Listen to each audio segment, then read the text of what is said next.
Ako ang inyong Lolo Pael at ito ang aking kwento.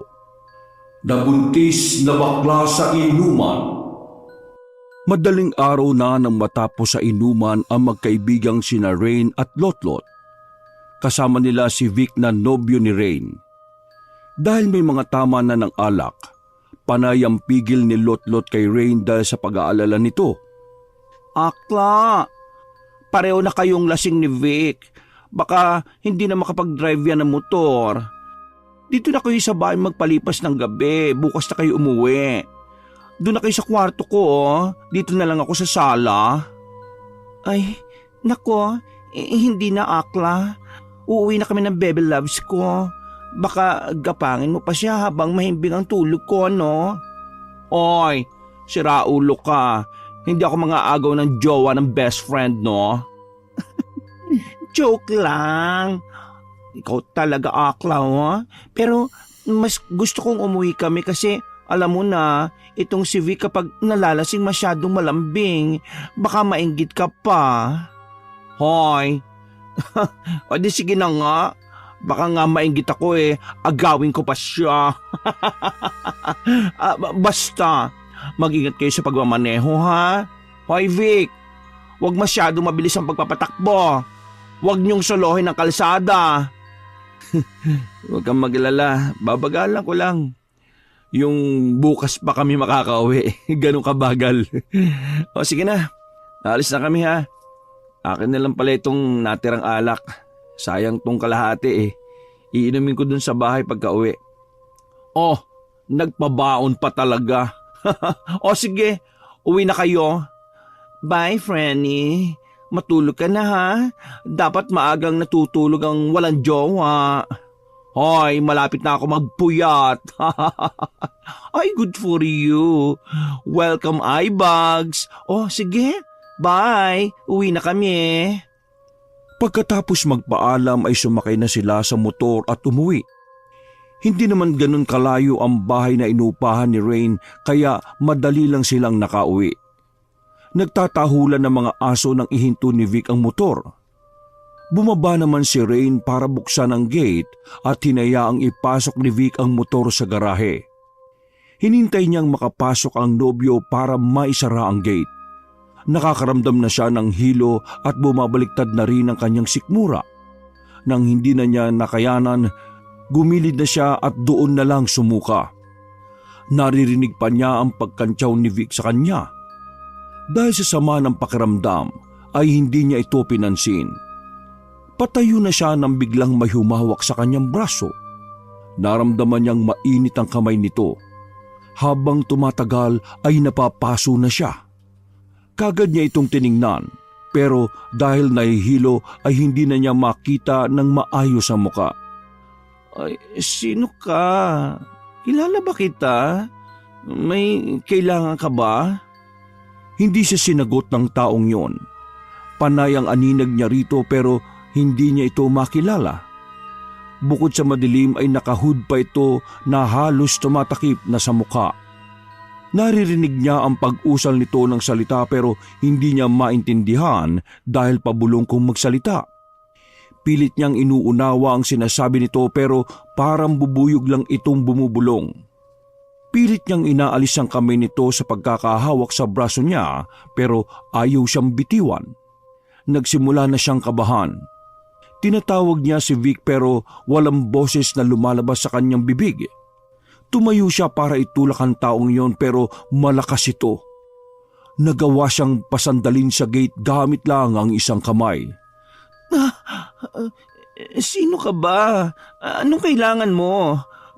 Bakit mo ba ako ginaganito? Sira ulo ka ba, ha? Baby, help! May sira ulo dito! Natigilan siya sa pagsasalita nang sakalin siya nito. Muli na naman itong umusal ng mga salitang hindi maunawaan. Nang tila matapos na ito sa pakay ay patras itong lumayo. Nakaalis na ang taong yon nang hindi man lang niya nakilala. Oh, bakit nandiyan ka? Kanina pa kita tinatawag . Hindi ka pa ba pumapasok? Ano pa ginagawa mo dyan? Natulala ka na dyan. Uy, ano na? Diyan ka ba matutulog? Ha? Sino yun? Anong ginawa niya sa akin? Anong sino? Wala ka namang kasama dyan ah. Halika na nga, lasing ka na eh. Wala ka na sa katinuan. Halika na, pumasok ka na. Matulog na tayo. Hinatak na siya ni Vic sa braso para pumasok ng bahay. Siniguro ni Ray na nakalak ng mabuti ang gate tsaka ang pinto dahil nakaramdam siya ng takot sa taong yon. Pakiramdam niya ay may binabalak itong masama sa kanila. Hindi na lang niya sinabi kay Vic ang nangyari para hindi na ito mag-alala. Kinabukasan, masakit ang ulo ni Ray nang magising. Pagkabangon ay dumiretso siya sa kusina para kumuha ng malamig na tubig. Diretso niyang tinungga ang pitsil. Ang init naman. Sa tagal ko nang umiinom, ngayon lang ako nainitan ng ganito. Sa bagay, halo-halo ang inom naming alak kagabi. Ipaligo ko muna ito bago ako magluto ng almusal. Mamaya pa naman siguro gigising si Vic. Pagkapasok sa banyo ay hinayaan lang ni Ray na pumatak ang tubig sa katawan niya na ibinubuga ng shower. Nakakaginhawa ang buga ng tubig na yon pero nakakaramdam siya ng kakaiba sa kaliwang braso at leeg. Pakiramdam niya mainit ang parting yon. Kahit nagbababad na siya sa tubig ay bukod tanging ang braso at leeg niya ang mainit na parabang napahira ng sili. May salamin sa banyo kaya tiningnan niya ang sarili doon. Una niyang nakita ang leeg. May maitim na marka ito ng kamay. Namilog ang mata niya sa pagtataka. Ha? Saan ito galing? My gosh! Para kong sinakal? Sinakal? Teka lang. Oo nga. Naalala niya ang nangyari nung gabing umuwi sila. Kung ganon, totoo talagang may taong lumapit sa akin at sinakal ako kagabi. Oh my G! Tiningnan din niya ang kaliwang braso. Doon niya nakitang may itim na marka din ito ng kamay. Naalala niya ring hinawakan niyo ng maigpit ng taong yon. Sino siya? At bakit niya yung ginawa? Nagmadali niyang tinapos ang paliligo. Pagkalabas ng banyo ay nakita niyang nasa kusina na si Vic. Nilapitan niya ito para sabihin ang mga nangyari. Babe, look at me oh. I have marks. Oh, may sumakal sa akin kagabi. Saka hinawakan din niya ang kamay ko. Tingnan mo, nandito pa yung bakat ng kamay niya oh. Ano gagawin ko? Ha? Ano bang sinasabi mo? Lasing ka pa rin ba? Anong marks? Wala naman ah. Hindi mo ba nakikita? Parang may pasa sa leeg ko eh. May bakat ng kamay oh. At saka sa braso ko tingnan mo oh. Napatingin si Rain sa sariling kamay. Natigilan siya nang makitang wala na roon ang pasa na nakita niya habang naliligo. Tiningnan din niya ang sarili sa salamin na nakasabit sa dingding ng kusina. Wala na rin siyang pasa sa leeg. Oh, nasaan yung pasa na sinasabi mo? Ay nako, nasobrahan ka sa alak. Mabuti pa magluto ko na lang ng almusal natin, baka gutom lang yan. Meron talaga eh. I swear. Kung meron, di sana nandiyan pa yan. Baka napanaginipan mo lang tapos nadala mo sa paggising. Nakumbinsi na rin siya ng nobyo kaya hinayaan na niya. Nawalan na rin naman ang nakita niyang pasa kaya hindi na siya nag-alala. Nang pumasok siya sa trabaho, nagkita sila ng kaibigang si Lotlot. Nasa kantin sila at ikinuwento niya rito ang nangyari. Hindi ko talaga alam kung nangyari ba yun talaga o hindi. Lasing ako noon pero alam ko pa naman ang nangyayari, friend. Alam kong hindi yung panaginip. Pero nagtataka lang ako kasi bakit ako lang nakakita ng pasa na yun sa leeg at braso ko? Kaya naniniwala si Vic na nananaginip lang ako eh. Baka nga kasi panaginip mo lang yon. Tapos namalikmata ka kakaisip mo ng panaginip na yon. Minsan talaga kung ano-anong nakikita natin kapag lasing tayo eh. dala lang ng kalasingan. Yung iba nga, nakakita pa ng multo kapag lasing kahit wala naman silang third eye. Ganun din yun. Ilang araw na ang nakalipas, o di ba? Wala namang nangyayari masama sa'yo? Wala nga. O see? Wala lang yan. Kaya kalimutan mo na. Mag-focus na lang tayo sa work at baka mamaya mabatas ka pa. Ay nako, hindi lang talaga maalis sa isip ko yun eh. Ang weird kasi. Ilang araw pa ang lumipas hanggang sa nagigising na si Rain tuwing gabi dahil nararamdaman niyang may nahawak sa kanyang liig. Kapag sinusubukan niya itong alisin ay biglang may humahawak naman sa kanyang braso. Nagigising siya kapag hirap na siya sa paghinga. Bumabalikwas siya ng bangon at tumahagod ng hangin. Pawis na pawis siya at nanginginig sa takot. Napaikbi na siya dahilan para magising na rin ang nobyong si Vic. Oh, ano ba nangyari? Nananaginip na naman? Oo eh. O sandali, kukuha ko ng tubig. Mukhang napapadalas na yung panaginip mo na yan ha. Mabuti pa sa linggo magsimba tayo. Ewan ko ba? Paulit-ulit ng panaginip ko na yon, babe. May sumasakal sa akin. Alam ko, siya yun eh. Yung taong humawak sa akin nung gabing yon. Bakit niya ito ginagawa sa akin? Ano bang nagawa ko sa kanya? Oh, eto. Uminom ka muna ng tubig. Bakit ka naman gagawa ng masama ng isang tao? May nagawa ka bang hindi maganda sa kanya? Hindi ko nga siya kilala eh.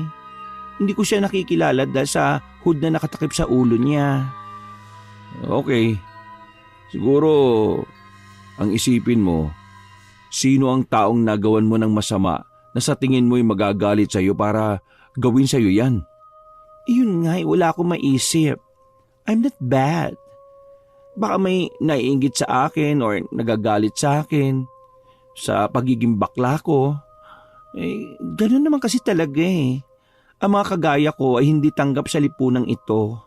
Kaya ganun na lang ang ginagawa nila sa amin. Dapat siguro magpa-albularyo ko.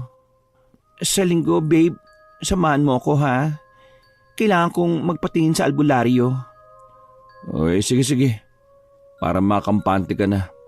Saka, alam ko nagbibigay sila ng pangontra sa mga nananalbahe. Humingi na rin tayo nun. Nang sumapit ang linggo, nagpunta sila sa kilala nilang albularyo. Kahit na ikwento na ni Ray ng lahat ng nangyayari sa kanya, sinabi ng albularyo na wala siyang nakikitang kakaiba. Walang sumasalbay kay Rain at sinabi pa nitong baka dahil sa pagod at stress sa trabaho kaya nangyayari sa kanya mga yon. Pinayuhan siya na huwag masyadong isubsubang sarili sa pagtatrabaho. Magpahinga dahil kailangan yun ng katawan. Binigyan pa rin si Rain ng albularyo ng rosary at sinabihan siyang palagi itong ilagay sa bulsa. Binigyan din siya ng pulseras na may dasal at ibiniling huwag tong aalisin. Nagtataboy raw ito ng masama at negatibong enerhiya. Malungkot pa rin si Ray nang umuwi sila ng bahay. Oh, babes, hindi pa rin maipinta ang mukha mo. Narinig mo naman ang sinabi ng albularyo, di ba? Oo nga, babes. Hindi na nga ako mapalagay eh. Bakit ganun? Bakit hindi niya nakita o naramdaman yung mga nangyayari sa akin? Kasi nga wala rin. Tama siya. Pagod at stress na yan sa pagtatrabaho mo. Gusto mo bang mag-leave ka muna? Ay no! Huwag mo na kasing isipin ng mga nangyayari.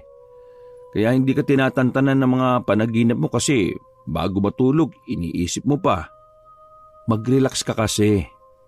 Saka, binigyan ka naman ng albularyo ng pantaboy sa negative energy. Makakatulong naman yan. Isipin mo lang na protektado ka at hindi ka na malalapitan ng kung sino man sa tingin mo gumagambala sa'yo. Ay, sana nga. Isipin mo kasi, Ang powers ay nasa isip, no? Huwag mong kontrahin. Oo na. Nang gabing yon, nakatulog ng maayos si Rain. Diretso at mahimbing ang tulog niya. Kaya gumising siya na masigla. Mukhang effective nga yung pangontra ng albularyo, babe. Masarap ang tulog ko ngayon, ha? Teka. Bakit ka pala naggagayak? Saan ang punta mo? Ang aga pa, ha? May Zumba ba kayo ngayon? Oo, marami akong racket sa Zumba ngayon kaya hindi dapat palagpasin. Nakilala na ako ng mga organizer. Mainam talaga yung sumama ako sa mga event ng kapwa ko Zin eh. Kaya ngayon, ayun, nakakaraket na rin ako. Ay nako. Sinasabi ko sa iyo Zumba lang, trabaho lang ha. Kapag ikaw nakita kong nakikipaglandian talaga, ay mawawala talaga yung Zumba mo na yan. Ano ka ba? Kasama yun sa trabaho, no? Dapat masanay ka na. Nagjowa ka ng gwapo at maganda ang katawan eh. Magaling pang gumiling. Di pwedeng maging snubber ako, no? Mawawalan ako ng racket. Basta, sabi mo sa akin ng mga schedule mo. Kapag may time ako, pupunta ako doon. Dapat malaman nilang may jowa ka. Taken ka na at hindi na sila pwedeng pumila, no? At ikaw, may mga racket ka na ha. Di mo sinasabi sa akin. Busy ka kasi sa hallucinations mo eh. Ay, ewan ko sa iyo. Basta, iwanan mo sa akin yung mga schedules mo ha. Sige, ite-text ko na lang. O paano? Alis na ako. Mag-ingat ka sa work mo ha. Ay, mag-ingat sila sa akin. Huwag ka talagang pahuhuli sa akin, Vic ha. Ilang linggo nang walang nangyayaring kababalaghan kay Rain. Kaya naisip niyang malaking tulong ang mga ibinigay ng albularyo. Pero isang gabi, panay ang ingit niya habang natutulog dahil nararamdaman niyang umiinit ang suot niyang pulseras. Hindi siya mapakali dahil para siyang napapaso. Bukod pa doon ay nakakaramdam din siya ng pangangati. Inis na inis siya dahil sa kakaibang nararamdamang yon. Panay ang kamot niya sa braso at hindi rin niya maiwasan na hatakin ng pulseras na suot. Gustong gusto niya itong tanggalin pero masyadong matibay ang pagkakagawa. Dahil lalong umiinit ang pulseras, pilit niya itong hinuhubad. Hinihilan niya ito para mapigtas. Napadilat siya nang marinig niyang napigtas ang pulseras at nagtalsikan pa ang mga beads nito. Napabalikwas siya ng bangon at napatingin sa hawak niyang pigtas na pulseras na wala ng mga beads. Ay, yari na? Bakit ko si pinutol? Bakit kasi nakakapaso ito eh? Ay, nakakainis. Bukas ko na lang pupulutin ang mga beads at ikakabit ko na lang ulit. Bumalik uli siya sa pagkakahiga at muling natulog. Kakapikit niya lang nang bigla siyang nakaramdam ng may nakasilip sa nakabukas nilang bintana. Dumilat siya at mabilis na tumingin doon. Nakita niya ang taong nakahood na nakadungaw sa bintana at pakiramdam niya ay titig na titig ito sa kanya. Niyugyug na niya si Vic na mahimbing ang tulog sa kanyang tabi. Babe, may tao sa labas. Yung taong nakahood na nakita ko dati, nasa labas. Umuungo lang si Vic pero hindi naman gumigising. Napatakip na lang siya ng unan para hindi na makita ang taong yon. Pero matapos ang ilang segundo ay naisip niyang tingnan ulit ito. Wala na sa kinatatayuan ng lalaki at nakahinga na siya ng maluwag. Ay, namamalikmata lang ako. Sure yon. Hindi talaga yun totoo. Ano ba kasi yun? Multo ba yun? Kailan pa bumukas ang third eye ko? Dali-daling tumayo si Rain para isara ang bintana. Bago pa man niya ito tuluyang maisara, bigla na lang may humawak sa kanyang kamay dahilan para magtititili siya. Nagising na si Vic dahil sa ginawa niyang ingay. Anong nangyari? Napasok ba tayo na magnanakaw? Anong meron? May humahawak na naman sa kamay ko, babe. Nandun sa labas ng bintana. Tingnan mo, bilis! Dali-daling bumangon si Vic at binuksan uli ang bintana sa kasinilip kung sino ang nasa labas. Wala naman ah. Bakit ka ba kasi nakatayo dito sa may bintana? Isasarado ko nga kasi may nakita kong nakahood na nakasilip dyan. Ay nako, akala ko pa naman tapos na yung lahat ng yan. Pero mukhang bumabalik na naman sa dati ah. Wala na bang bisa yung pangontra? Biglang naisip ni Ray ng pulseras na naputol. Napahawak pa siya sa kanyang kamay saka siya binalot ng takot. Tama, bumalik siya. Binabalikan niya ako, babe, kasi naputol yung pulseras, oh. Ano? Bakit naman niya mapuputol? Sabi ng albularyo, hindi yan basta-basta mapuputol maliban na lang kung ikaw mismo ang puputol niyan. Isinarado na ni Vic ang bintana at saka nahiga uli sa kama. Nahiga na rin si Rain at natahimik sa sinabi ng nobyo. Nagtalokbong siya ng kumot para hindi na niya ulit makita ang taong nakahud sakali man bumalik. Nakakaramdam ng hilo si Rain kinaumagahan. Wala siyang ganong kumilos kaya si Vic ang nagluto ng almusal at ipinaghanda na rin siya nito ng baon. Naunang umalis si Vic sa kanya dahil maaga ang zumba nila. Pagkaalis ng nobyo ay binilikan ni Ray ng kanilang kwarto at saka hinanap ang mga beads ng kanyang pulseras. Nasaan yun? Dito lang naman yun sa kwarto ha. Bakit wala na? Hindi pa naman nawawalisan ng kwartong to. Teka nga, makapagwalis baka kung saan-saan lang nasiksik. Pero laking pagtataka niya dahil nawalisan na niya ang buong silid ay wala siyang nakita kahit isang beads. Nahilo na rin siya sa kakahanap kaya tinigilan na niya. Maghapon siyang hindi maayos ang pagtatrabaho dahil sa kakaisip sa mga nangyayari. Napansin na rin ito ng kaibigan niyang si Lotlot. Friend, ano ba nangyayari sa iyo? May problema ka ba? Buong araw nang wala ka sa wisyo. Kailangan ba ng break? Alam mo, hindi na talaga normal ang mga nangyayari sa akin eh. Pakiramdam ko talaga pinlalaruan ako. Nino, at bakit naman? Ewan ko. Basta, may mga nangyayaring hindi ko na maintindihan kung bakit at paano nangyayari yon. Lalo kitang hindi maintindihan, friend eh. Ay naku, ako rin. Hindi ko na rin maintindihan ang lahat. Sa tingin mo, paano ko malalaman kung may nananalbahe sa akin? Ha? Sabi nila, kapag daw hindi nagpapantay ang dalawang hinliliit mo. Talaga? Paano? Tingnan mo nga. Ipinakita niya ang kanyang kamay sa kaibigan at tiningnan naman ito ni Lotlot. Oh friend, ayos naman oh. Wala namang problema ang hinliliit mo. Alam mo, stress na yan. Magpahinga ka muna kaya sa work. Kahit 1 o 2 araw. Hindi na. Wala naman akong nararamdamang kakaiba eh. Maliban na lang talaga sa mga kababalaghan. Siguro, hindi ko na lang papansinin.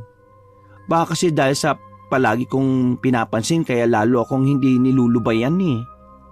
Oo, tama. Mabuti pa nga ituon mo na sa ibang atensyon mo. Siguro sa linggo uminom uli tayo. Mabuti pa nga. Baka nga kulang lang ito sa alak. Pero sa bahay na lang ha? Si Vic kasi busy na sa kakazumba niya eh. Madalas nang wala sa bahay. Kapag linggo, mahaba ang oras niya sa event kaya gabing-gabi na umuwi. Oy sige, sa bahay niyo na lang. Tapos, isasama ko naman yung boyfriend ko. Ha? May jowa ka na? Nakabingwit ka na rin na akla ha? Ay naman! Di ako papayag na ikaw lang ang maganda, no? mahaba na rin ang buko ngayon. Wow! Dapat mo talagang isama para makilala ko yan. Ay nako, excited na ako maglinggo. Magdala ka ng maluluto para sa pulutan ha. Ako nang bahala sa alak. I bet! Ako nang bahala magluto para maipakita ko naman sa boyfriend ko na magaling din ako magluto. Oh, edi wow! Hapon na ng linggo dumating si Lotlot kasama ang kanyang nobyo. Dumiretso sila sa kusina dahil magluluto na ng pulutan si Lotlot. Masaya silang nagkukwentuhan at nagbibiruan pero bigla na lang sumama ang pakiramdam ni Rain. Oh, ano ba yung niluluto mo, friend? Bakit ang sama ng amoy? Ha? Masama ang amoy? Gaga, paborito natin pulutan to, no? Bopis, ano ka ba? Bumabaliktad ang sikmura ko sa amoy niyan eh. Siguro, hindi ka na masarap magluto. Sumasagot pa si Lotlot pero tinalikuran na niya dahil nagmamadali siyang pumunta sa banyo para sumuka. Hirap na hirap siya pero wala naman siyang inilalabas. Pawis na pawis siyang bumalik sa kusina. Friend? Oh, bakit? Nailabas mo na ba ang lahat, pati ang bituka mo? Mukhang dapat mo kong batiin ngayon. Ha? Bakit? Nagsusuka ako. Bumabaliktad ang sikmura ko sa niluluto mo. Noong mga nakarang araw, nahihilo ko tapos naghanap ako ng pagkain na kakaiba. Di ba, hindi ako kumakain ng guyabano? Ngayon, gustong-gusto ko na. Sarap na sarap ako. Ako? Say na yata to?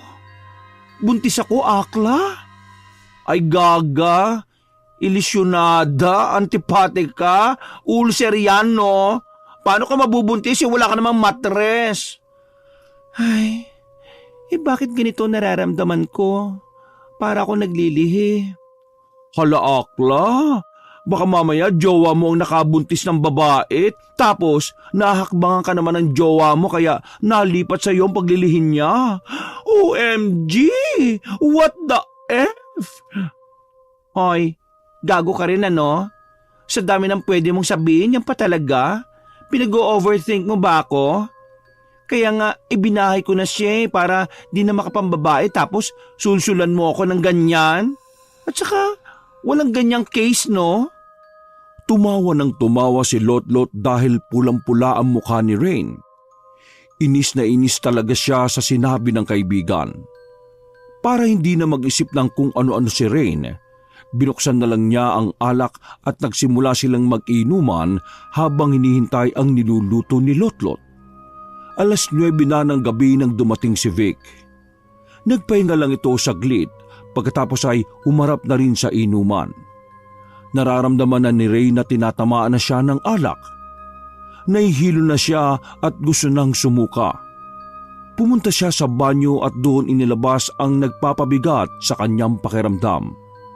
Pinanlalamigan siya ng katawan kahit pinagpapawisan ng butil-butil. Ipa-flush na sana niya ang nasa toilet bowl nang mapansin niyang napakaraming uod ang gumagalaw doon. Kulay puti ito at matataba. Lalong bumaliktad ang kanyang sikmura. Muli siyang naduwal. At nagsisigaw na siya dahil sumusuka na naman siya ng mga uod na buhay. Kagad siyang pinuntahan ng mga kaibigan. Si Vic ang nagbukas ng banyo at pinasok na siya sa loob para tingnan kung ano ang nangyayari sa kanya. Oh, ano ba nangyayari sa'yo? Bakit ka nagsisigaw dito? Look, anong meron sa tiyan ko? Bakit ako sumusuka ng uod? Ano? Nasaan? Tiningnan din yun ni Vic at napalabas ng banyo ang lalaki dahil sa pandidiri. Mabilis na hinatak ni Vic ang braso ni Rain para mailabas ito ng banyo. Ano bang kinain mo? Bakit nga sumusuka ka ng uod? Tapos buhay pa. Kadiri naman. Hoy, Lotlot, anong nilagay mo sa pulutan na niluto mo? Bakit ganyan na sinuka ni Rain? Ha? Excuse me, wala akong nilagay no? Saka hindi lang siya ang kumain ng bopis. Lahat tayo kumain noon. Sumuka ba tayo ng uod? Hindi naman No, sabi ko naman sa inyo may sumasalbahe nga sa akin. Ayaw niyo kasi akong paniwalaan Baka binabarang na ako. Tulungan niyo ako. Sino naman ang gagawa nun sa'yo? Isipin mo kung sino sinaktan mo para gantihan kanya ng ganito. Wala akong matandaan At saka, mahirap magturo Dalhin niyo na lang ako sa albularyo. Baka hindi lang uod ang ilabas ko nito maya-maya. Baka mamaya kinakain na ng uod yung bituka ko. Oh, help me! Teka, di ba sabi sa'yo na huwag mo nga alisin yung pulseras? Bakit hindi mo suot? Tinanggal mo ba? Nasaan na? Naputol na yun Tapos hindi ko na nakita yung mga beads na kumalat sa sahig. Huwag mo na nga akong tanungin ngayon. Ibalik mo na ako sa albularyo. Doon sa iba. Kasi doon sa una, hindi naman niya nakita kung anong meron sa akin Sa iba na lang. Ayoko pa mamatay, baby loves. Gaga, hindi ka naman agad-agad mamamatay, no? Masamang damo ka. May kilala akong makakatulong sa'yo. Mabuti pa puntahan na natin ngayon. Dali-dali silang naggayak para pumunta sa kakilala ni Lot-Lot na manggagamot. Pero bago pa sila makaalis ay puro abirya ang kanilang naranasan. Ganito, ayaw umandar ng makina. Ano ba nangyayari? Okay naman to kanina. At ito ring motor namin ayaw nang umandar. Nasasabutay tayo. Ayaw tayong papuntahin sa manggagamot. Gusto na talaga niya ako mamatay. Sino ba kasing nagpapahirap sa akin ng ganito Hoy, huwag ka nga nega dyan, Akla. Hindi siya magtatagumpay, no? Ang mabuti pa, pilitin yung paandarin ng motor, boys. Ilang ulit pa nilang sinubukang paandarin ang makina hanggang sa gumana na ito. Umakas na si Rain at Lot-Lot sa motor ng kani-kanilang nobyo pagkatapos ay umalis na sila. Habang nasa biyahe, nanginginig si Rain dahil sa lamig. Ano ba nangyayari sa iyo, babe? Bakit ka nanginginig? Giniginawa ko Ang lamig ng hangin. Ano? Malamig? Hindi naman Kumapit ka mabuti. Baka mamaya mahulog ka dyan. Yumakap ka na lang sa akin. Nalalambot ako. Nasusuka ako uli. Pwede mo bang ihinto mo muna? Kahit saglit lang. Hindi ko na mapigilan May gusto na naman lumabas sa tiyan ko. Teka, sandali. Ihihinto ko. Huwag mong susukaan ang likod ko, Pagkahinto ni Vic sa motor ay ininto rin ng nobyo ni Lot-Lot ang kanilang motor, saka nagtanong kung ano ang nangyari. Sumusuko na naman siya. Nako, baka maubusan siya ng lakas at tubig sa katawan kapag palagi siyang sumusuka. Malayo pa ba yung pupunta natin? Medyo Nilapitan na ni Vic si Rain para tanungin kung ayos na ito. Pagkatapos ay inalalayan na niyang bumalik sa motor. Ano, kaya mo pa ba? Mabuti pa bilisan na natin. Nalalambot na ako Parang gusto ko nang matulog. Uy, wag. Baka mamaya hindi ka na magising. Ano ka ba? Para yan lang magpapatalo ka. Kaya mo pa bang umangkas? Kaya ko pa naman pero ang tumagal pa, hindi ko na alam. Lot-Lot, pakitulungan nyo nga siyang umangkas sandali, sasakay lang ako sa motor. O sige. Ay naku Akla, tatagan mo pa. Alalahanin mo, kailangan pa natin malaman kung sino ang nagpapahirap sa iyo. Hahayaan mo lang ba siyang magtagumpay? O ayan, umakas ka na. Oo, dahan-dahan lang. Kumapit ka mabuti kay Papa Vic. Pagkasakay ni Rain sa motor, ay pinatakbo na ulit ito ni Vic. Lalong giniginaw si Rain. Nagtatayuan na ang balahibo niya sa katawan. Napayakap na siya kay Vic at naisubsob na rin niya ang muka sa likod nito. Ano? Ayos ka lang ba? Kausapin mo ako palagi, Mag-trip ka lang at bilisan mo. O sige, basta magsalita ka lang. Gusto kong naririnig ang boses mo. Talaga ba? Maganda ba ang boses ko? Hindi naman, pero siyempre gusto ko pa rin marinig. Napipilitan ka lang pala. Ano ka ba? Hindi Napapatingin si Rain sa unahan ng kalsada. Ano, malayo pa ba? Malapit na. Basta lumabang ka lang dyan, ha? Vic, nakikita mo ba yung nakikita ko? Ang alin ba yun? Saan ka ba nakatingin? Sa unahan. May tao doon sa unahan, oh. Nasa gitna ng kalsada. Nakakatakot siya, para siyang anino na nakahood. Ha? Wala naman ako nakikita. Ano ka ba? Nagdidelirio ka ba? Huwag mo na kasing tingnan yung kalsada eh. Pumikit ka na lang dyan at isubsob mo na lang ang mukha mo sa likod ko. Baka mamaya mahulog ka pa sa kakasilip mo eh. Yung nakahood na yon, siya yung umawak sa akin. Siya ang may kagagawa ng lahat ng ito. Siya ang nagpapahirap sa akin. Mabuti pa bagalan mo ang pagpapatakbo. Malapit na tayo sa kanya, oh. Natatakot ako. Baka inaabangan niya tayo tapos papatayin niya tayo. Ihinto mo muna. Hoy, ano ka ba? Wala ko nakikita kahit ano sa kalsada, no? Kumapit ka lang dyan, akong bahala sa'yo. Ayoko. Natatakot ako.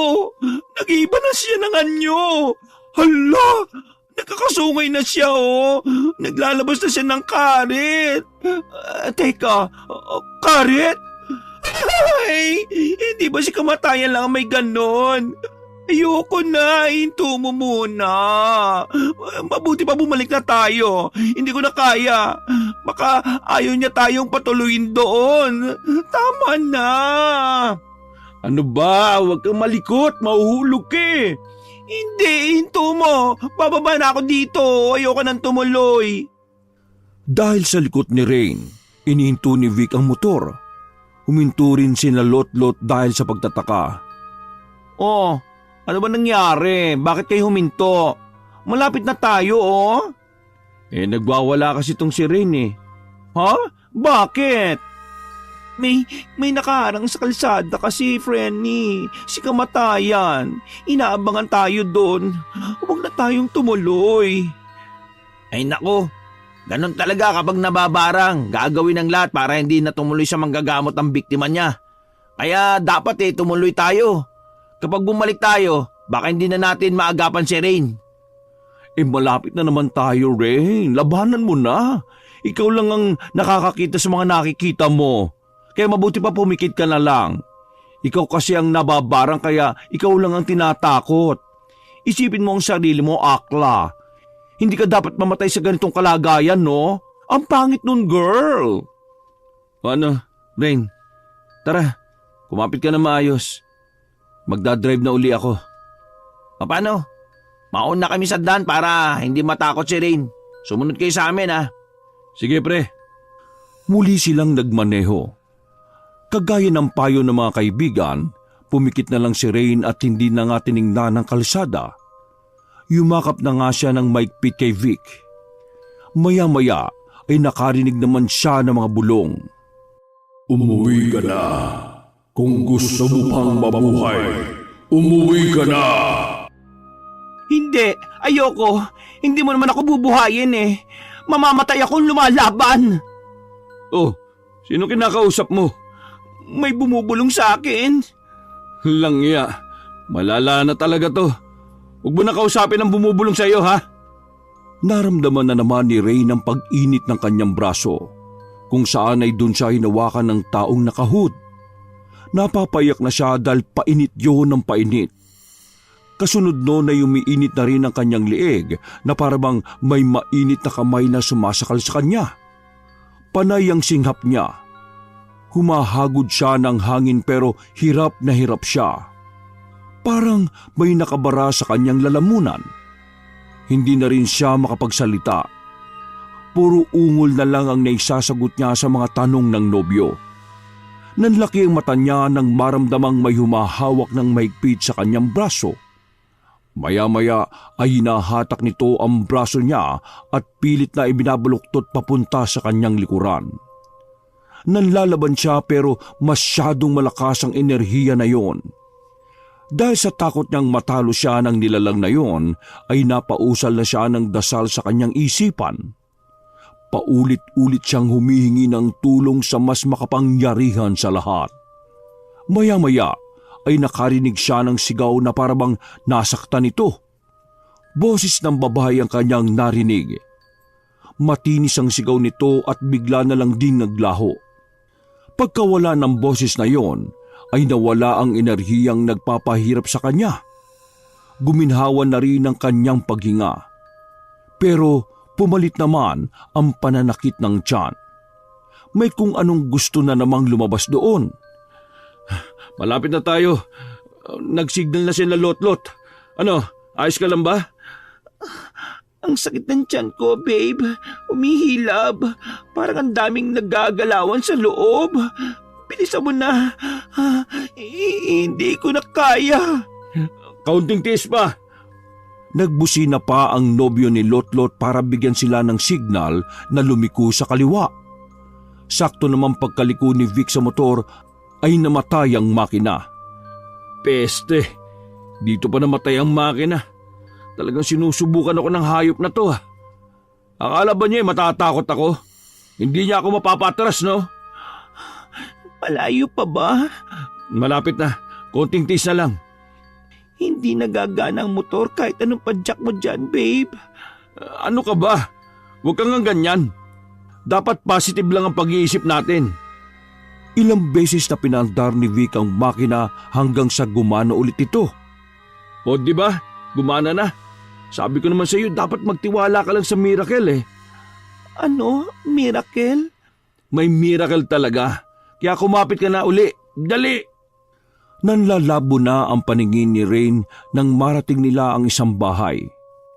Nakagaray na sa bakuran nito ang motor ni na Lotlot. Kumakatok na rin sa pinto si Lotlot. Ginigising na niya ang nakatira doon. Maya-maya ay nagbukas na ang ilaw sa loob ng bahay. Pagkatapos ng ilang minuto ay bumukas na rin ang pinto. Isang lalaking nasa 40 anyos ang bumungad sa kanila at nagtanong kung ano ang kailangan nila. Pasensya na po kayo. Alam namin na gabing-gabi na. Pero nandiyan po ba si Tandang Muyak? Baka po kasi pwedeng maabala siya. Paano kasi ang kaibigan ko binabaran po siya. Kailangan po namin ng tulong niya. Sinipat muna ng lalaki si Rain pagkatapos ay nagtanong uli ito kung bakit sa kanila dinala ang pasyente. Nababarang po siya Di pa po makakatalo sa pambabarang ay isang mamabarang din. Dahil sa sinabi ni Lotlot na bigla si na Vic. Ano? Hindi albularyo ang pinuntahan natin kung hindi isang mambabarang? Oo. At siya lang ang makakatalo sa mambabarang na sumasalbay sa kaibigan ko. Binalingan uli ni Lotlot ang lalaki. Magbabayad po kami ng halagang gusto nyo. Mapagaling lang ninyo ang kaibigan ko. Parang awa nyo na po. Pinapasok na sila ng lalaki at pinaupo sa sala. Pagkatapos ay pumasok ito sa isang silid. Ilang minuto pa ang hinintay nila bago lumabas ang lalaki kasunod ang isang matandang babae. Nakapikitang matanda habang naglalakad palapit sa kanila. Inaalalayan naman ito ng lalaki hanggang sa makaupo sa upuan. Kaya pala hindi ako makatulog dahil may aabala sa akin. Malayo pa lang ay nararamdaman ko na kayo. Alam ko ang lahat ng pinagdaraanan nyo hanggang sa makarating kayo rito. Malaki ang galit ng babaeng nagpabarang sa kanya. Oh, kilala nyo? Babae po siya? Nararamdaman ko siya. Sa ngayon, humina na ang kanyang aura. Alam na niyang nagtagumpay kayong makarating dito sa kabila ng mga ginawa niyang paghahadlang sa inyo. Sa tindi ng galit niya, talagang papatayin niya ang kasama ninyo. Paano niyong nalaman ang lahat ng yan? Bulag po kayo. Di kailangang makakita para lang malaman ko ang lahat. Madalas nga kung sino pa ang nakakakita, sila pa ang bulag sa katotohanan. Natigil ang usapan nila nang bumalik ang lalaki at sinabihan ng matanda na kanya pala itong ina, na nakahanda na ang silid kung saan nila isasagawa ang kanilang gawain. Halina kayo. Sumunod kayo sa akin. Muling inilalayan ng lalaki ang matanda papunta sa silid. Sumunod naman sila sa kanila. Habang papunta sila sa silid na yon, nagtatayuan na ang kanilang balahibo. Halos magsiksikan sila sa paglalakad. Lalo namang nangihina si Rain. Umiiyak na siya sa takot. Ayoko. Huwag niyo akong dalhin dyan. Bitiwan niyo ako. Ayoko sumama sa inyo. Wala akong sakit. Bakit niyo ba ako dinala rito? Nagpupumiglas si Rain sa pagkakahawak ni Vic. Tinulungan na rin siya ng nobyo ni Lotlot para hindi makatakas.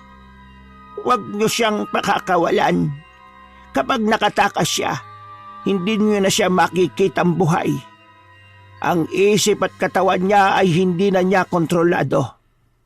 Naapektuhan na ang kanyang pag-iisip ng mga insektong nasa loob ng katawan niya.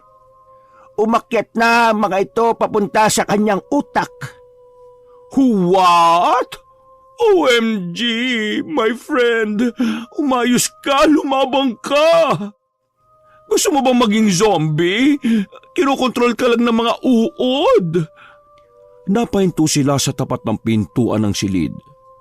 Lalo silang nangilabot nang buksan na ng lalaki ang pinto. Dahil sa tahimik na gabi, umalingaw-ngawang marahang paglangit-ngit ng pinto habang binubuksan ito.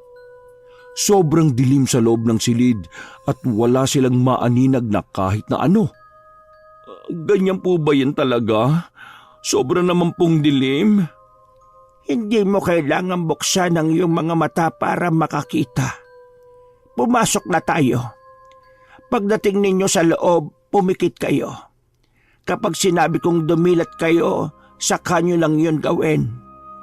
Baka naman po pagdilat namin, kulang ng parte ng katawan namin ha. Hindi kami kumakain ng tao. Ay, joke lang po. Kayo naman di na mabiro. Sige na, pumasok na kayo sa loob. Sinunod nila ang sinabi ng matanda. Pagkapasok ay ipinikit nila ang kanilang mga mata. Nagsigawan pa sila nang biglang sumara ng malakas ang pinto. Nang pinadilat na sila ng matanda, doon na nila nakita ang pinakaitsura ng kwarto. Naroon lahat ng mga gamit ng isang mambabarang. Legit mambabarang ka nga po. Ano pong gagawin nyo kay Rain? Ang barang ay natatalo ng pambabarang din. Dahil hindi lahat ng barang ay nagagamot ng isang albularyo. Kagaya ng nangyari sa kasama nyo.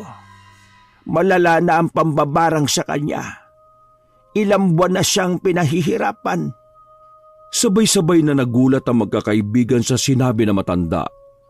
Di sila makapaniwala na matagal nang binabarang si Rain dahil wala naman silang nakikitang sintomas.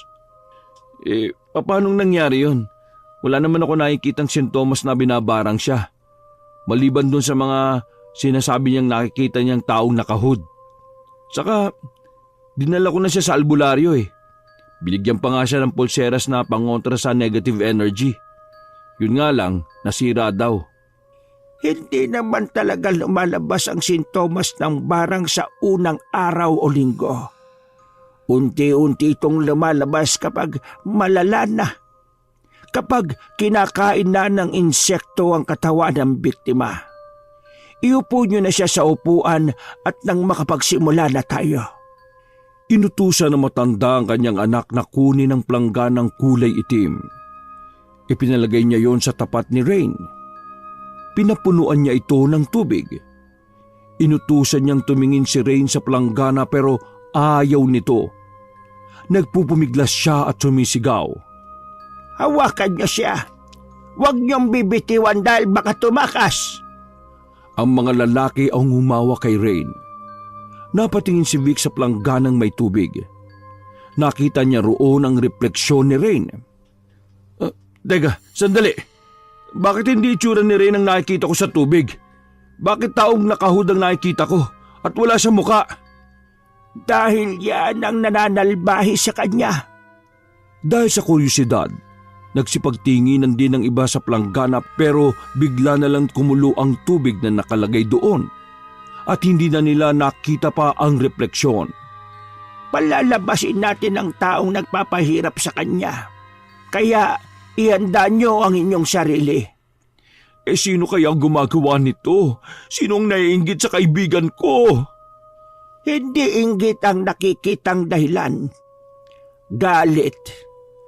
Galit ang nararamdaman ng babaeng ito. Sinong babae? Pre, baka matandaan mo.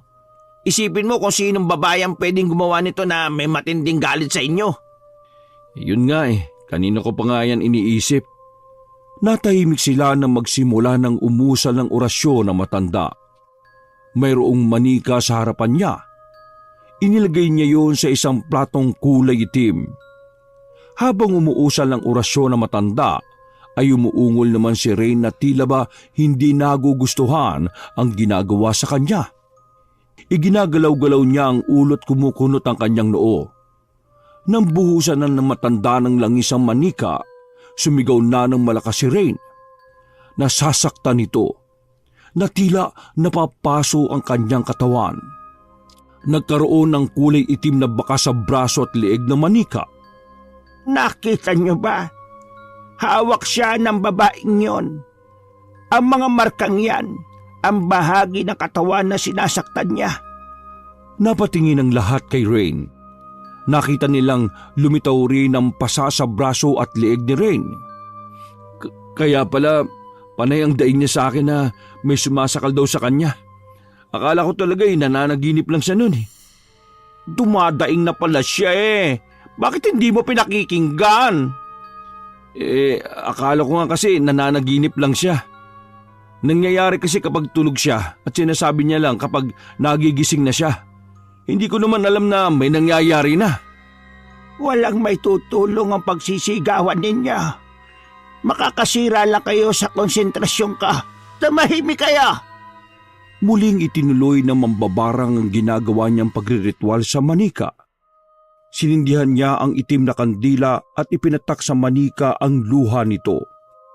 Nagpumiglas uli si Rain habang sumisigaw. Nagsimula na mag-iba ang boses niya. Naghahalo-halo ang sariling boses at ang boses ng matandang mambabarang na sumasalbahe sa kanya. Lumabas ka! Huwag kang magtago! Kilala mo ko, hindi ba? Pareho lang tayong mambabarang. Ginagawa lang naman natin ang trabaho natin dahil sa sarili nating kagustuhan. Naiintindihan kita. Pero sa tingin ko, magkaiba ang ating layunin sa ngayon. Pasensya ka na kung kukontrahin ko ang ginagawa mo sa taong ito. Para hindi na tayo magkasakitan pa, alisin mo na lang ang sumpa mo sa kanya. At wala na tayong dapat pang pag-usapan. Paggalingin mo siya at hindi ko na rin sasabihin sa kanila ang dahilan kung bakit mo ito nagawa. Humalakak ang kalabang mambabarang na umaalingaw-ngaw sa buong silid. Sinasabi nito na wala siyang magagawa dahil ang uod na kanyang inilagay sa katawan ni Rain ay may sarili ng pag-iisip. Hindi na niya ito makokontrol. Sinisira na ng mga uod ang laman loob ni Rain. No! Hindi pwede mamatay ang kaibigan ko! Tandang muyak, gumawa ka pa ng paraan. Parang awa niyo na po. Baka nga po nakagawa ng kasalanan ng kaibigan ko sa babaeng may galit sa kanya. Pero hayaan natin makahingi siya ng tawad. Huwag naman siyang patayin ng ganito, no? Nakikiusap po ako, tandang muyak. Bukang wala na sa mambabarang ang kapalaran ng kaibigan mo. Ano po? Ibig niyo po bang sabihin wala ka na magagawa para gumaling siya? Kailangan na nating makilala kung sino ang nagpabarang sa kanya. Siya ang mambabarang na narinig natin ay nautusan lang na gawin ang trabaho niya. Ang mga uod na inilagay niya sa katawan ng kaibigan niyo ay nakokontrol na ng babaeng may matinding galit. Siya ang dapat nating makausap. Umalingaw-ngaw na naman ng tawa ng mambabarang na nakakausap nila sa pamamagitan ng katawan ni Rain. Paulit-ulit nitong sinasabi na wala na silang magagawa pa para iligtas si Rain sa galit ng babaeng yon. Ikinumpas ni Tandang Muyak ang kanyang kamay sa harapan ni Rain at kaagad na nawala ang nambabarang sa loob niya. Napayukyok ang ulo ni Rain nang mawala ang mambabarang. Nataranta naman ang magkakaibigan sa pag-aakalang namatay na ang kaibigan nila. Hindi pa siya patay. Nawalan lang siya ng malay. Palalabasin ko ang mga uod sa katawan niya. Kailangan kong bawasan dahil ang iba ay umaakyat na sa kanyang ulo. Muling nagritwal ang matanda. Pagkatapos niyang umusal ng mga orasyon ay hinigop niya ang usok ng kandilang itim at saka ibinuga sa manika. Halos hindi na makita ang manika dahil sa dami ng usok na kanyang ibinuga. Panay naman ang ubo ni Rain. Umiiyak na siya at umuungol sa sakit. Maya-maya ay nagsusuka na ito. Itapat niyo sa planggana. Hayaan niyong sumuka. Inalalayan ni Vic si Rain para maitapat ang ulo nito sa plangganang may tubig. Hirap na hirap si Rain sa nangyayari sa kanya. Halos hindi na siya nakakahinga dahil kusang naglalabasan ng mga uod sa kanyang bibig at ilong. Lalong nagwawala ang mga uod ng haguri ni Vic ang likod ng kasintahan. Napapanguwi na lang ang magkaibigan dahil sa pandidiri sa kanilang nakikita. Nagtatalunan ng mga uod sa plangganang may tubig. Ilang segundo ang ginugol at nawalan na ng malay si Rain. Tapos na ba? Nailabas na ba niya ang lahat? Hindi pa. Wala pa sa kalahati ang nailabas niya. Ho? Halos mapuno na yung planggana tapos hindi pa yun nangangalahati? Nanganganak ang mga uod na yon. Muling inutusan na matanda ang kanyang anak na kumuha uli ng bagong plangganang may tubig. Nagsagawa uli ng pagriritual ang matanda. Inutusan pa niyang itali na sa upuan si Rain dahil hindi na raw nila magagawang pigilan ito sa gagawin niyang ritual. Nang maigapos na si Rain sa upuan, nagsimula na siyang umiyak. Ayoko na. Tama na. Parang awa niyo na. Pagod na ako. Hirap na ako. Gusto ko nang umuwi. Vic, babe, umuwi na tayo. Ayoko na dito. Pero hindi ka pa magaling eh. Gagaling naman ako sa bahay eh. Hindi ko na kailangan na maggagamot. Lalo lang ako nahihirapan eh. Pakiramdam ko, lalo lang ako sinasaktan ng matandang iyan. Iuwi mo na ako, parang awa mo na. Huwag kang maniwala sa kanya. Kanina pa wala ang kasintahan mo sa katawan niya. Sino po nagsasalita? Hindi ba si Rain yan?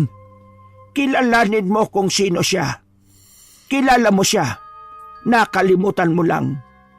Pagkatapos pagsabihan ng matanda si Vic, binalingan naman niya ang babaeng nasa loob ng katawan ni Rain. Ikaw, babae, mas mabuting bawiin mo na ang sumpa sa kanya.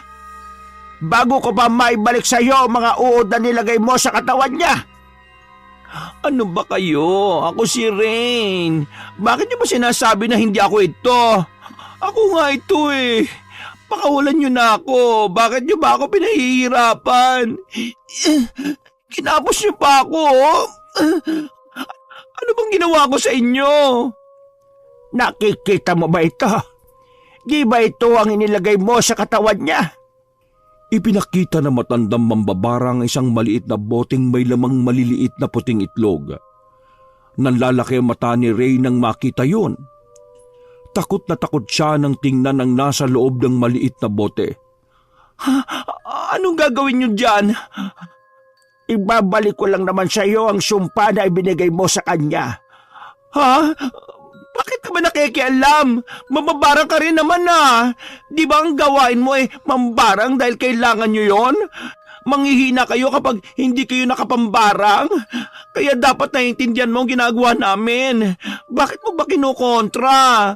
Walang yaka matandang bulag. Eh di lumabas ka rin. Sabihin mo kung sino ka at bakit mo ito ginagawa. Ako talaga ito, si Rain. Babe, sabihin mo sa kanila. Sabihin mo ako talaga ito. Hindi ko alam. Baka nga hindi ikaw yan eh. Hindi mo ba ako nakikilala? Gano'n ka ba kabilis makalimot? Hindi mo alam kung sino ang nakakasama mo araw-araw? Hindi mo alam kung sino ang dapat mong mahalin at piliin? Madali kang matukso at mapaniwala. Pinili mo ang baklang ito kaysa sa akin dahil sa pera niya. Dahil alam mong hindi ka na mahihirapan sa buhay. Samantalang sa akin, kailangan mong maghirap para mabuhay tayo. Ano ba meron siya na wala ako? Tunay akong babae, Vic. Tunay ako. Pero bakit mo ako nagawang iwan dahil sa kanya? Mga agaw siya. Inakit ka niya. Kinayuma ka niya. Ha? Isa lang ang babaeng galit na galit kay Rain eh. Si Luisa. Ngayon naalala mo na ako. Ngayon mo sabihin sa akin ang totoong dahilan mo kaya mo ako iniwan. Ilang beses ako nagmakaawa sa iyo. Pero ipinagtabuyan mo ako. Mas pinili mo ang mga agaw na baklang ito. At hindi siya pwedeng maging masaya, no? Kung hindi ka niya iiwan, papatayin ko na lang ang mga agaw na ito. Luisa, hindi naman ako inagaw ni Rain eh. Kusa akong sumama sa kanya. Maayos naman natin tinapos ang relasyon natin, hindi ba? Akala ko ba ayos ka na sa desisyon natin? Di ba nga nagka-boyfriend ka noon after 2 weeks? Akala mo lang okay ako? Walang niya ka? Tinutuo mo ang pakikipaghiwalay sa akin? Sira ulo ka talaga? Wala ka talagang kwenta? Ipinagpalit mo lang ako sa bakla? Alisin mo na lang ang sumpa mo kay Rain. Paggalingin mo siya. Huwag mong ibunton sa kanya ang galit mo sa akin. Kung sa akin ka galit, ako na lang ang saktan mo. At talagang pipiliin mo pa siya kaysa sa sarili mo? Alam mong hindi kita kayang saktan, ano? Bakit ba hanggang ngayon ay sinasaktan mo pa rin ako? Aalisin ko ang sumpa sa kanya. Pero dapat ay bumalik ka ulit sa akin, Vic. Abay, sira ulo ka pala talaga eh. Sinong tanga ang babalik sa iyo? Mas masahol ka pa sa mga mangkukulam at mambabarang. Hoy, kinakausap bakit ang baklang mukhang kambing? Aba, ang sama ng tabas ng dila mo ha? Gusto mo, hugutin ko yan ng tumuwid? Alisin mo ang pagpapahirap mo sa kaibigan ko. Kung hindi, talagang babayaran ko ng malaking mambabarang na ito para mas pahirapan ka pa ng husto. Eh di gawin mo.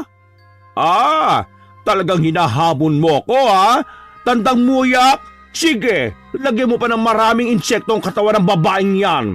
Iba't ibang insekto sa kalinta para masipsip ang dugo niya at mamatay siya na mas pangit pa sa mami. Ay, nakakatakot. Ito nga nanginginig ako. Aba, akala mo hindi ko tututuhanin? Galit na nag-iikot si Lotlot sa buong silid at naghanap ng insekto. Nakita niyang maraming garapon na iba't ibang insekto ang nasa loob. Nakita nga siya ng linta. Kinuha niya ang garapon na yun at binuksan sa harapan ni Rain. Nanlaki ang mata nito nang tingnan ang garapong yon. Ngayon mo sabihin na hindi ko kayang gawin. Wag, bitiwan mo yan. Akala mo ba talaga sa akin yan papasok? Dadagdag lang yan sa katawan ng kaibigan mo.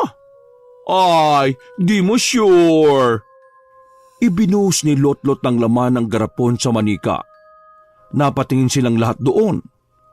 Nakita nilang naggagalawan ng mga linta at unti-unting pumasok sa katawan ng manika. Sira ulo ka! Pagsisisihan mo ang ginawa mong yan!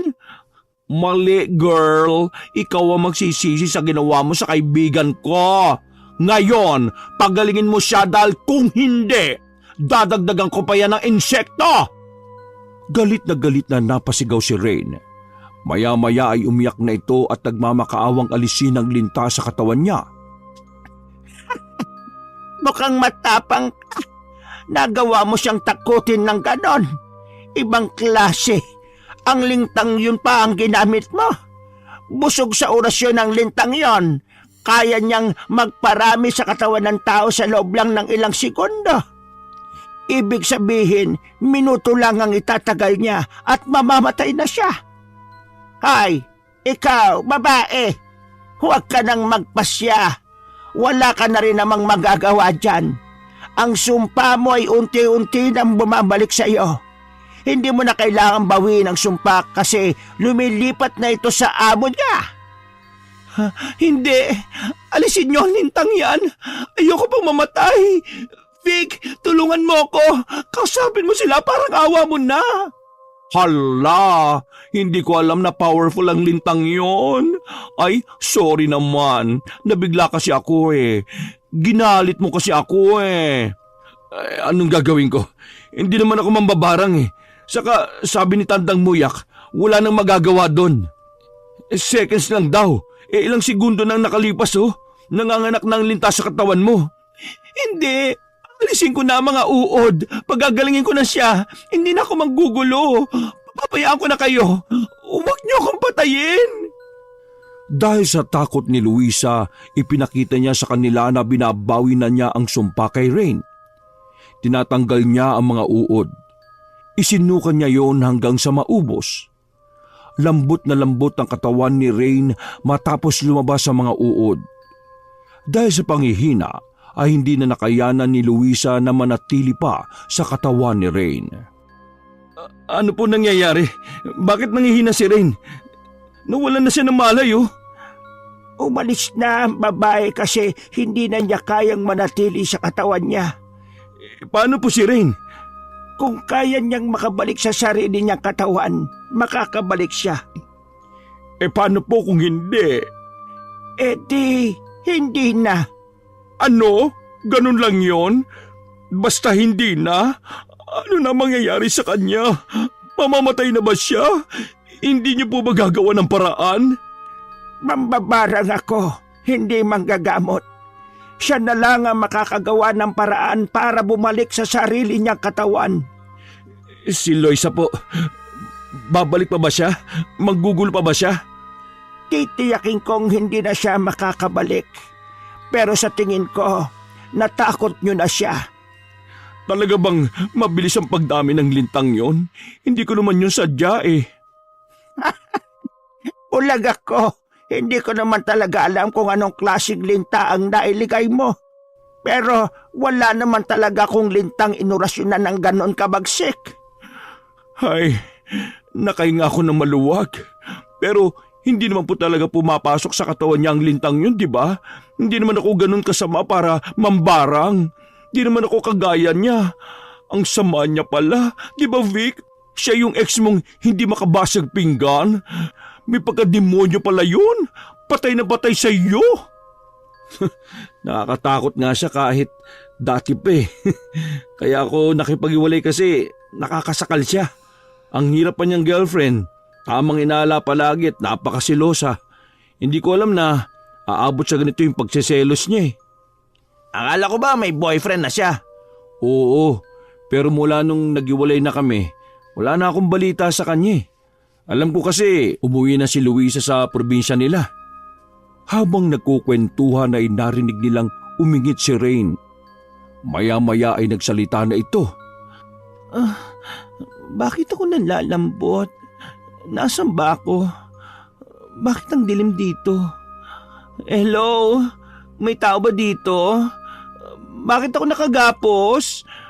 Mga walang iya. Sino kumidnap sa akin? Relax, kami lang to. Vic, kinitap mo ko, babe? Hindi, nandito tayo sa... Teka nga, ilalabas ka na nga namin. Ikaw lang yata ang hindi nakakakita sa dilim eh. Tanda Muyak, pwede na po ba kaming lumabas? Oo, sige. Ako na ang bahala sa iba pang gagawin dito. Painumin niyo ng tubig para makabawi siya ng lakas. Akala ko hindi na siya makakabalik. Matatag din ang isang yan ah. Pagkalabas nila ng silid ay naupo muna sila sa sala. May nakahanda ng pitsil na may tubig doon saka may baso. Sinong naglabas nito? Nagkagulatan pa sila nang magsalita ang apo ni Tandang Muyak. Sinabi nitong siya ang naglabas ng tubig kaya pwede nilang inumin. Napilitan silang ngumiti. Naisip nila na nakakatakot uminom ng tubig sa bahay ng mambabarang. Nawala lang ang pangamba nila nang sabihin ng bata na hindi sila nananakit ng tao. Mambabarang sila pero mambabarang din ang kanilang nilalabanan. Mabuti na lang pala. May kagayan yung lumalaban sa kapwa mambabarang, no? Paano mo nga pala ito nalaman, ha, Lot-Lot? May kaibigan ako dati na nabarang din ang pinsan. Sumama ako nung dali nila yun dito. Kaya pala. Mambabarang sila? Dinala niyo ako sa mambabarang? Akala ko ba sa albularyo? Hindi na kaya ng albularyo ang kaso mo, friend. Kaya dito na kita dinala. O di ba buhay ka pa? Sino ang nambarang sa akin? Wala kang natatandaan? Kung meron di sana hindi na ako nagtatanong, di ba? Ay, may point ang akla. Si Luisa, hindi niya matanggap ang paghihiwalay naming dalawa eh. Siya ba? Baka mahal ka nun talaga. Kung gusto mo, sige, bumalik ka na lang doon. Ano? Gago ka ba? Di na uy. Paano kung balikan ako noon? Sabi ni Tandang Muyak gagawin daw niya ang lahat ng paraan para hindi na tayo balikan.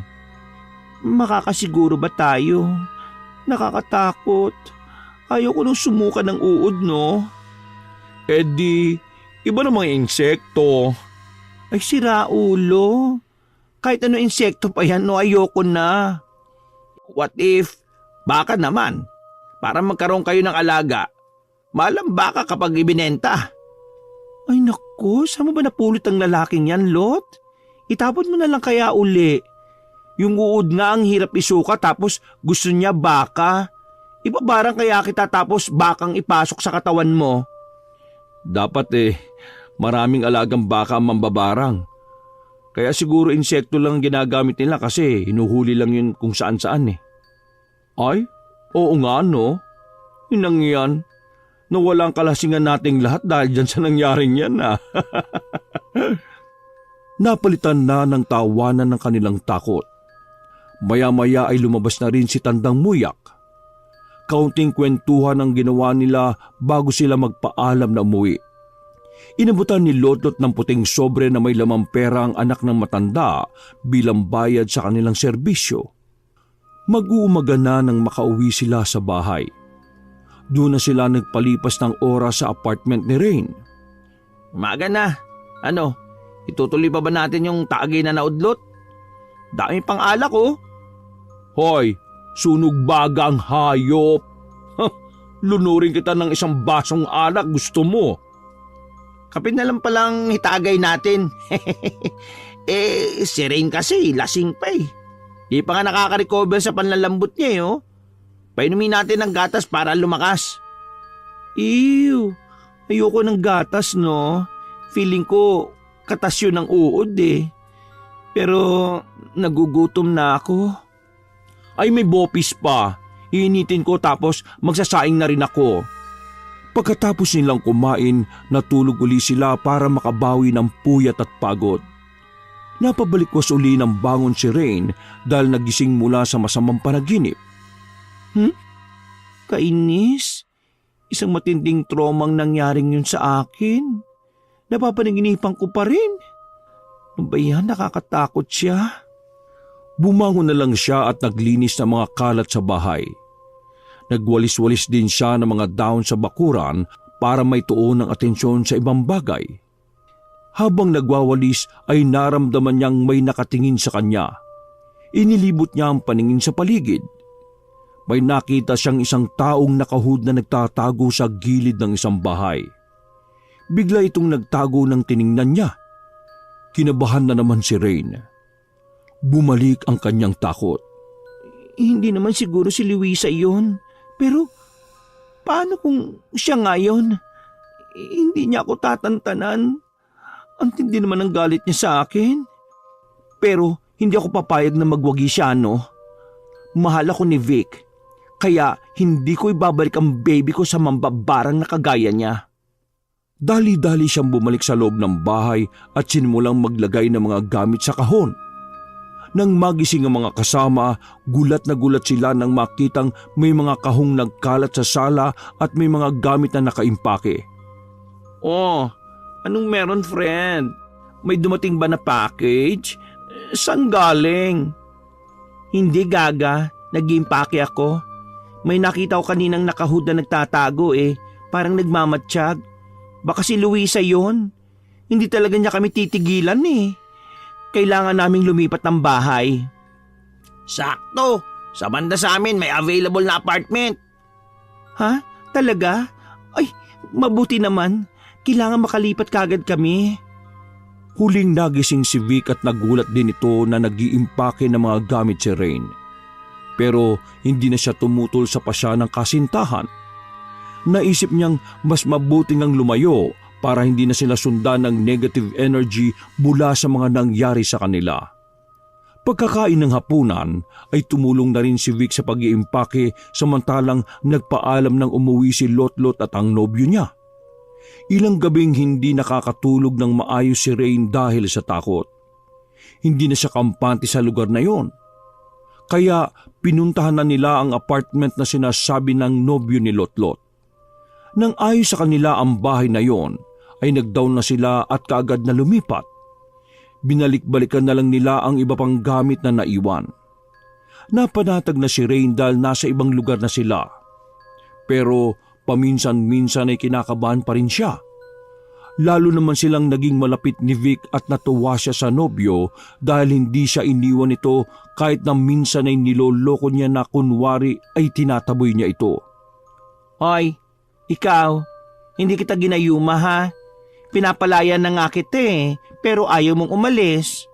Baka sabihin ng iba dyan ginayuma kita ha, kaya patay na patay ka sa akin ha. Gago ka ba? Pabayaan mo na nga sila.